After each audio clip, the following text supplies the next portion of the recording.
Fala aí, galera ligada no YouTube da Rádio Transamérica, Gabriel Faria chegando por aqui para falar um pouquinho sobre o jogo entre Fluminense e Chapecoense, que terminou com a vitória por 2-1 do Fluminense pelo Campeonato Brasileiro da Série A. Antes disso, você que está aqui no canal da Transamérica no YouTube, Transamérica Esportes RJ, dá aquela moral, se inscreve, dá o seu curtir, ativa o sininho, porque tem muito conteúdo legal rolando por aqui e essa moral sua leva a gente muito mais alto. Então vamos lá, falando um pouquinho sobre a partida, eu vou ser bem sincero, cara, o Fluminense ele consegue a vitória, mas ele não convence.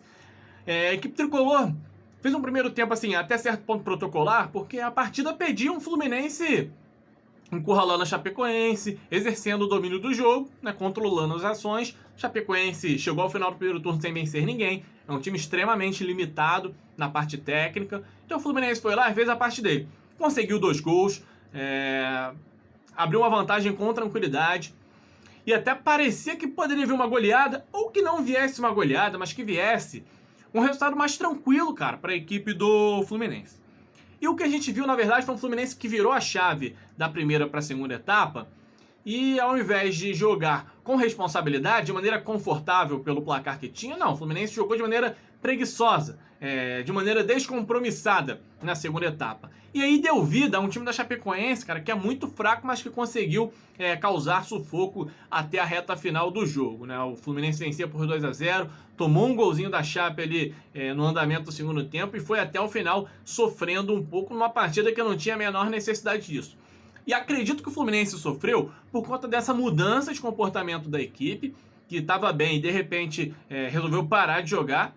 Eu acho que é até natural você reduzir o ritmo quando está vencendo um adversário tão fraco pelo placar de 2-0, mas não da forma que o Fluminense reduziu. Foi uma equipe muito diferente na volta do segundo tempo. E as substituições do Marcão, principalmente quando ele coloca Nenê e Abel Hernandes, ele praticamente ali encerra com as possibilidades do Fluminense ampliar o placar. Ele tirou o Abel, ele tirou o Bobadilla e colocou o Abel. Até aí é um centroavante por outro. Mas quando ele tirou o Luiz Henrique e colocou o Nenê, ele mudou muito a característica da equipe, porque ele tirou um cara de velocidade. É bem verdade que na segunda etapa o Luiz Henrique não estava tão bem, mas ele colocou o Nenê para tentar cadenciar a partida, mas na verdade o efeito foi reverso. O Fluminense passou a não ter posse de bola quase que nenhuma e viu a Chapecoense ganhando em força. E a única opção de velocidade passou a ser o Caio Paulista, que é um cara que ainda está sem o ritmo de jogo ideal. Então a Chapecoense cresceu, a entrada do Perrotti deu muita qualidade à equipe da Chape, o Pintado fez alterações muito mais eficientes que as do Marcão, e a Chapecoense só não chegou ao empate na partida, porque é um time muito fraco, é um time que a lanterna do campeonato não venceu ninguém em 19 jogos. Então fica aí pro Fluminense essa lição de que não dá para reduzir o ritmo de uma maneira tão brusca dentro de uma partida. Deixo como ponto positivo atuações como a do Luiz Henrique, que foi muito bem no primeiro tempo, faz uma grande jogada no primeiro gol, luta muito, acaba que de maneira involuntária dando um passe pro gol do Bobadilla, e depois ainda faz um gol de cabeça. É um cara que vinha sendo contestado e pega uma boa partida para elevar a confiança. O próprio Bobadilla vem se mostrando uma opção mais interessante nas mãos do Marcão. Enfim, alguns jogadores, o André mantendo uma grande sequência de atuações com o Fluminense. Hoje eu senti também o Martinelli num nível um pouco melhor, ou seja, algumas peças aproveitaram essa partida para ganhar confiança dentro da temporada.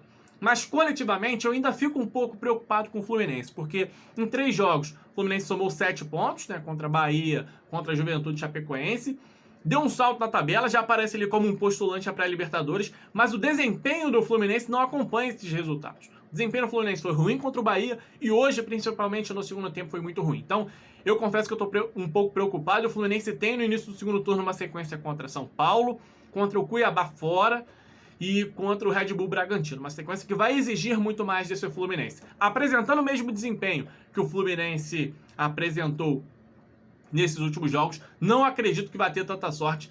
E a tendência é que colha bem menos pontos, o que pode voltar a complicar o Fluminense mais à frente na tabela de classificação. Essa é a minha análise do jogo de hoje entre Fluminense e Chapecoense. O Fluminense que vence, cumpre a obrigação dele de bater uma lanterna, mas que não convence e também não passa segurança.